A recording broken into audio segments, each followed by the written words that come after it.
Our team was tasked with making a documentary on women's rights. But this isn't your usual documentary. Our team is made up of 7 men.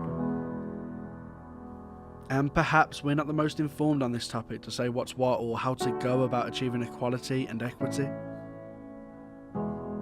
We're all aware that change must happen. But we can't speak firsthand about the real sufferings of women. We can't pretend that we know the harsh realities of what many women face on a daily basis. Instead, in this documentary, we're going to be told stories. We're going to learn. Our team went to visit Dr. Gemma Main in the hope to gain some guidance to help us along our journey.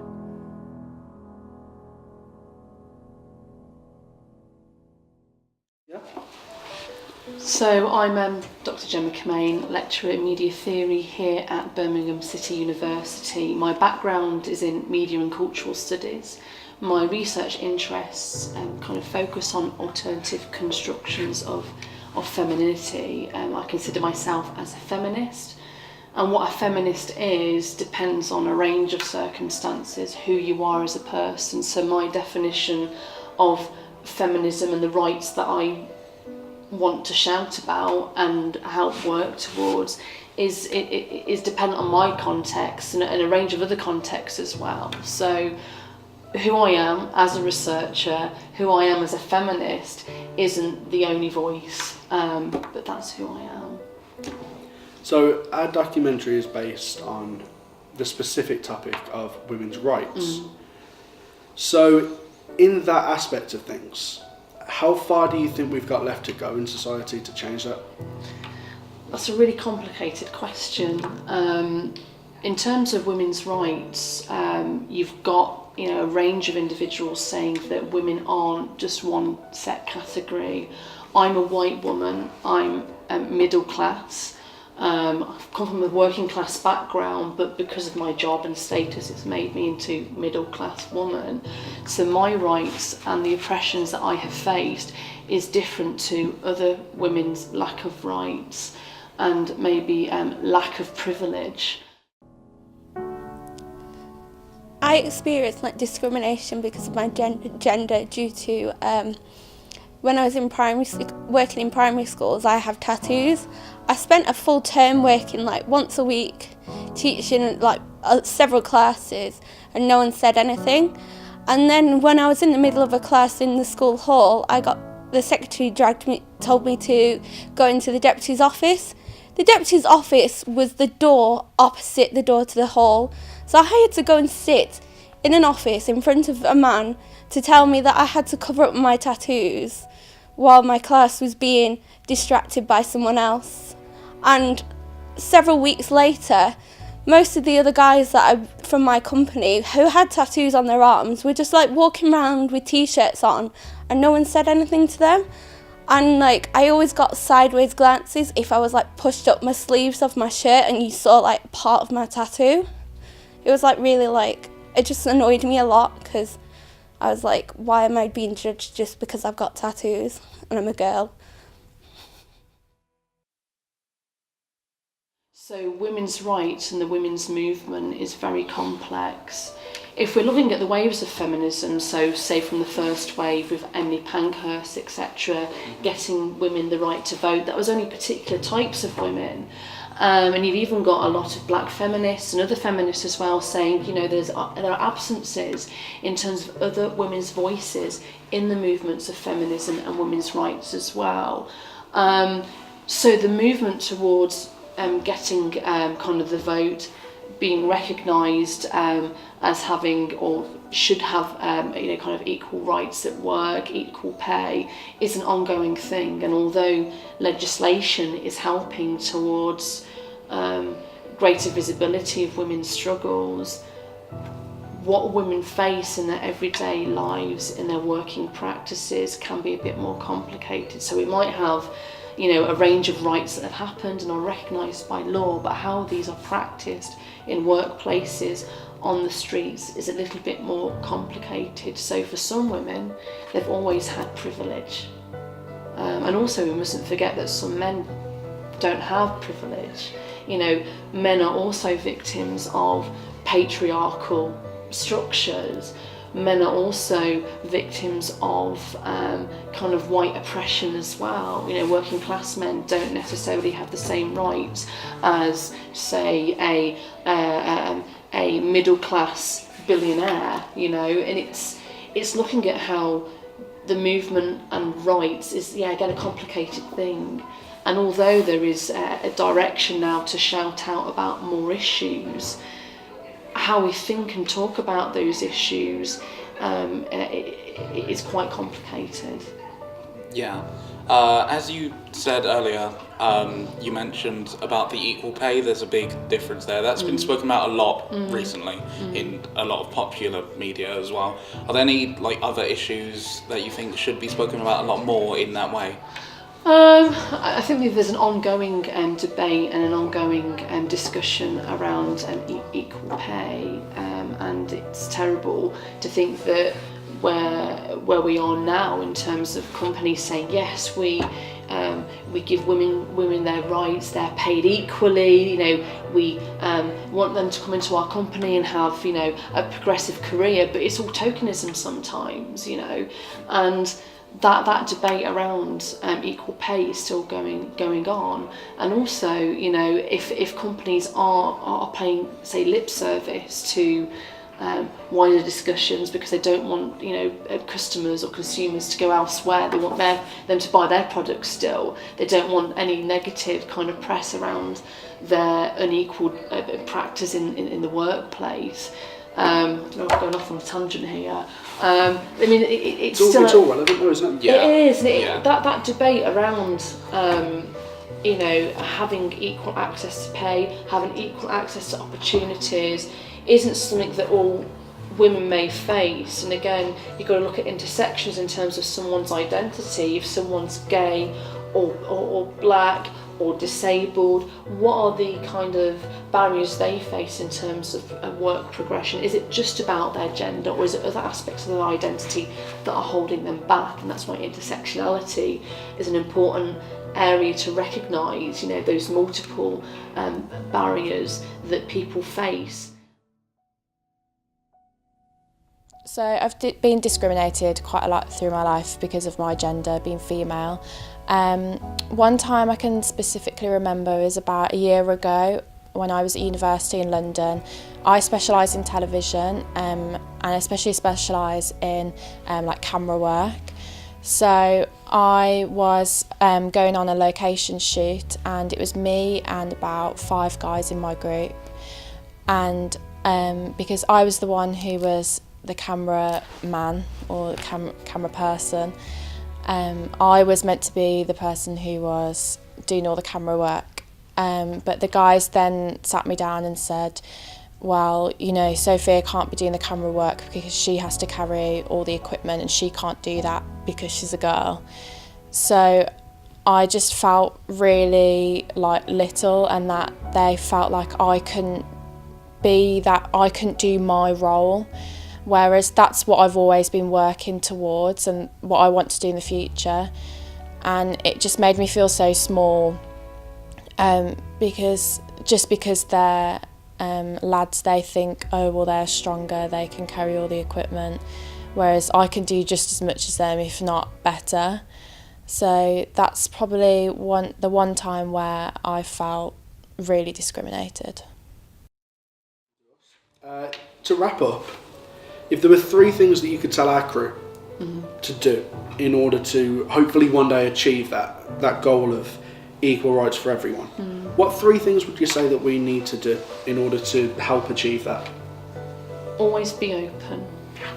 And I think in terms of, in my own research, is about being open to everyone's experiences and everyone's lives. So being open to listen, because sometimes we've got to challenge ourselves and challenge how we understand our own morality as well. So that was, what was the first one? Being open.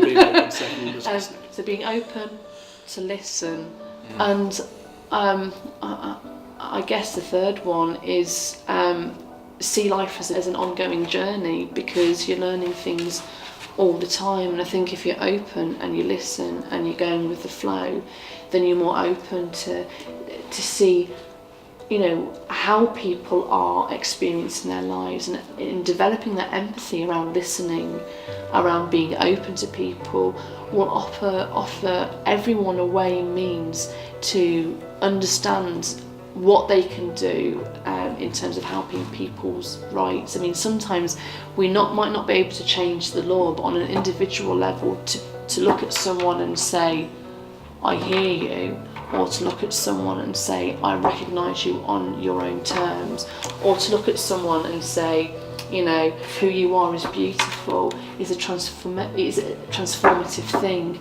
So it's about those little steps to get onto the wider steps, as it were. The prejudice that women may face isn't all one-dimensional. It isn't all in the form of catcalling. Sometimes, certain aspects get overlooked, because not all forms are as explicit as the next. Sometimes, certain aspects of this get ignored. These experiences that have been shared aren't hand-picked.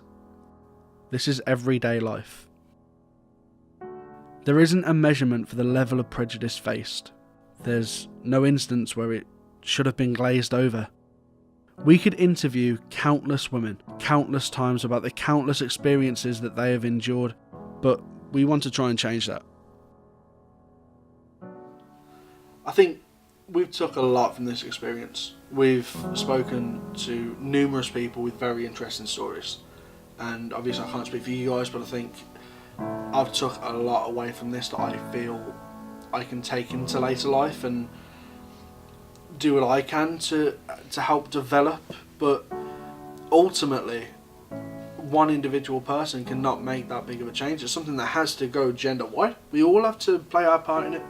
I think Gemma told us essential tips that we can take away, and we all need to do that. It just begs the question, what was the point in this if we don't? I think as well with this is, you always hear in the media about all these stories happening, like the gender pay gap, all these sexual harassment claims. Because there's more focus on it now, you assume it's all being fixed, but in reality it's not really made much of a difference. Well, it has made a difference, but it's still an issue that's still out there, but you think it's not actually been fixed. Yeah, and like what you said before about the stories, when you actually see them telling the stories, when you see the women that we had tell the stories and how personal they were, it was like really heartfelt and really like deep. Like one of them was genuinely shaking after their story, and that it hurt to watch. Yeah, I think that when we started this, I don't know about you guys, but I kind of had an idea of the stories that we were going to hear, and pretty much from the first interview we were kind of taken back by what we were actually hearing. Things about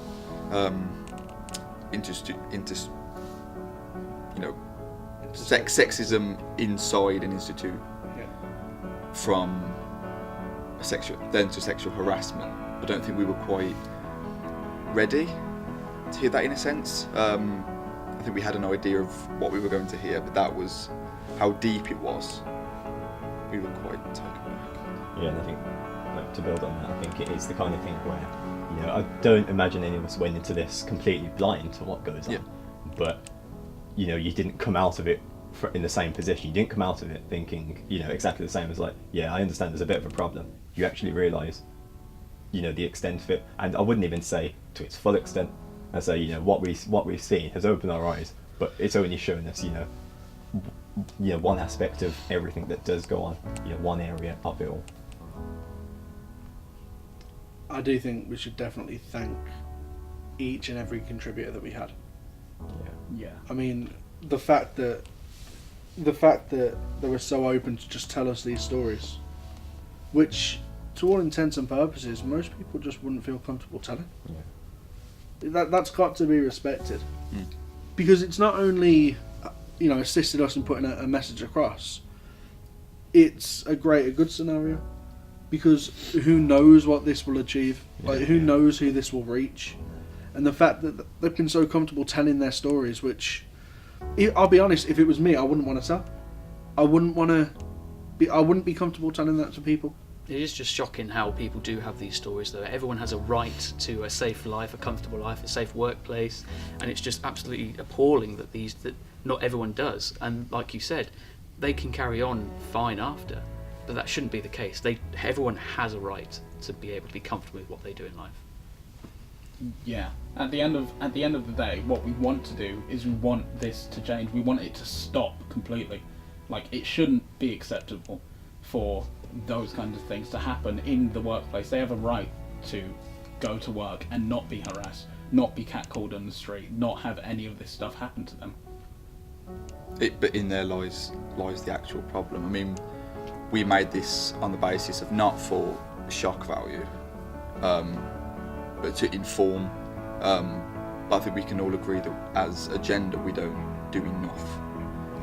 Obviously, everyone in this room, we can all say we're, progressive, forward thinkers, but we still don't. As a gender, we still don't do enough. We might not go and we might not harass women. We might not,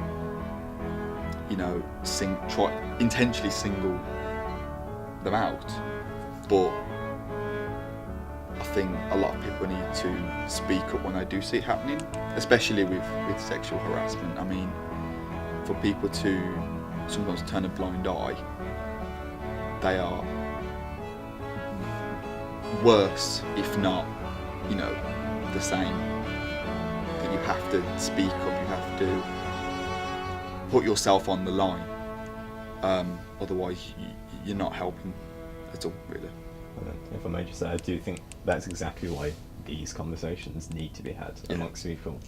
Obviously you see a lot of women come out in different movements to talk about these things, but I think it's something where men, as you say, it may not always be intentional, but it does happen, and these conversations have to be had to get somewhere to move further forward than what we are. And we're not, the reason we've done this documentary, we're not sitting here saying we can fix this, we've solved it, we can't, but we can be a cog in trying to make this work. We can help. We shouldn't be afraid to actually speak out. We shouldn't be afraid of the stigma surrounding it. Yeah. I think one thing in particular that I took away from this is the fact that something so subtle can have such a big effect. Say, for example, to us, we could walk down the street and just make eye contact with someone. To us, it was just a moment of eye contact. To the person that we made eye contact with, they could have been super uncomfortable because they, the history and the past and the persecution that's been faced, to us, it's a completely different message to what they may have taken from that. And it's just scary to think, there's been thousands of times in the past where we could have accidentally intimidated a female. Yeah. And to us, it would have been just completely innocent. Maybe a conversation, maybe asking someone how their day is. To us, would have been normal. But there's a small chance that to them, that was incredibly intimidating and scary. And I think that's what I've taken away from this, the fact that just a moment of eye contact can be a big difference. Yeah. I mean, if I could interject, I think a lot of men need to kind of realise that the world has moved on. I think there's a lot of old world ideals of, being Jack the lad, and there isn't that world anymore. And I think people need to kind of get with the times and realise what was acceptable 50, 60 years ago is not acceptable anymore. Things like complimenting a woman as they walk through.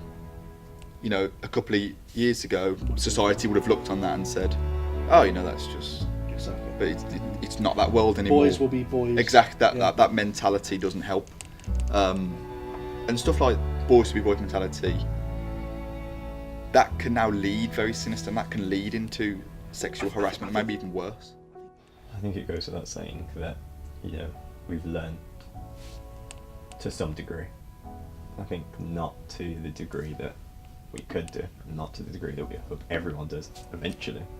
But I think it'd be difficult, I believe, as a male, to watch everything that we've watched, speak to the people we spoke to, and not take something away from that, because it's not the kind of stories, I don't have those conversations with you. You guys don't tell me the stories that we were told by those contributors, because quite frankly, it's not all the same.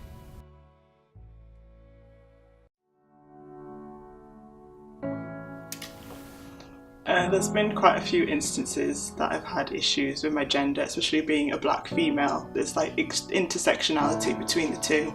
But in terms of me in the workplace, for example, I work on night shifts, and then there's this one gentleman who's been reported multiple times for touching females. He's groped me a few times as well, and I've reported him, and he's still there.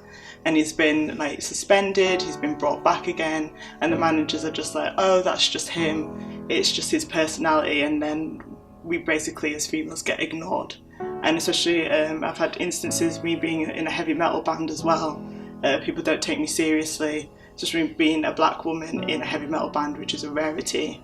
And they're like, oh, you're not meant to be here. This is a male-dominated genre. You're not meant to perform, you're not meant to be on here. It's not what your people do. I've had people say to me, and sometimes we've not even booked gigs because I'm the lead singer of it as well.